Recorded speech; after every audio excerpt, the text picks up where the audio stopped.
In a few days, I'm planning to visit Stephen Hawking to ask him what he thinks of some of the big puzzles that face us all, and find out what he'd like to ask me.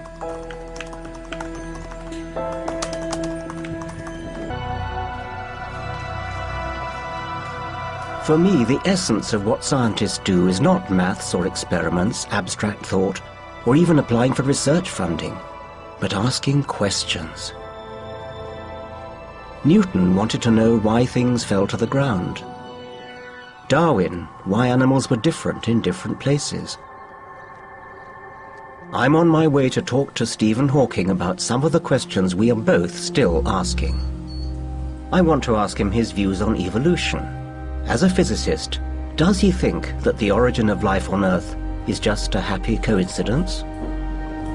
The existence of the Earth and the properties that made it possible for biological life to develop depend on a very fine balance between the so-called constants of nature. If they were more than slightly different, either planets like the Earth would not occur, or the chemical processes necessary for life would not take place. One might take this as evidence for a divine creator, but an alternative explanation is what is known as the multiverse.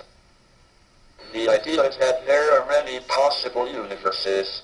Only in the small number of universes that are suitable will intelligent beings develop and be able to ask the question, why is the universe so carefully designed?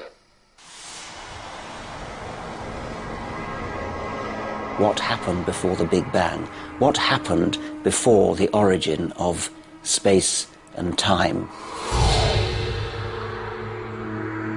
In Newton's theory, time was separate from space and ran from the infinite past to the infinite future. However, Newton's theory was superseded by Einstein's general theory of relativity. This allowed the beginning of the universe to be like the South Pole, with degrees of latitude playing the role of time. Asking for a time before the beginning would be like asking for a point south of the South Pole.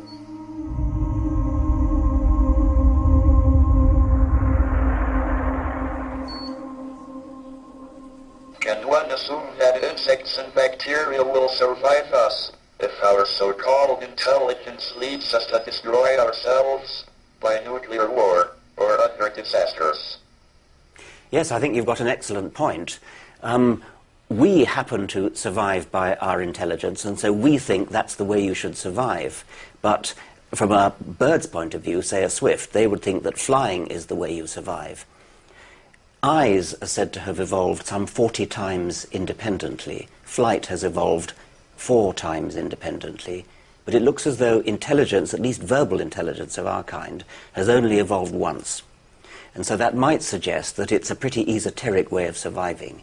It seems to work very well for us, of course, and we're doing very well. We're overpopulating the planet with it. But if we go too far with it and destroy ourselves and destroy much of life, then of course you're right that other ways of survival will take over, bacteria prominent among them.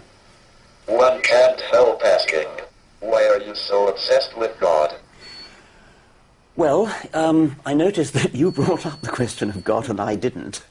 When you ended A Brief History of Time with For Then We Shall Know the Mind of God, I suspect that you were using God in a sort of Einsteinian sense, a euphemism for the mystery at the root of the universe, that which we don't understand. But most people use the word God for a person, God as an answer to scientific questions.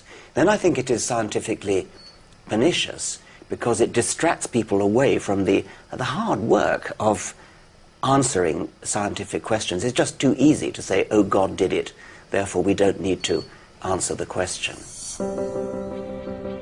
Looking to the future, do you think there will be scientific geniuses in a world of supercomputers?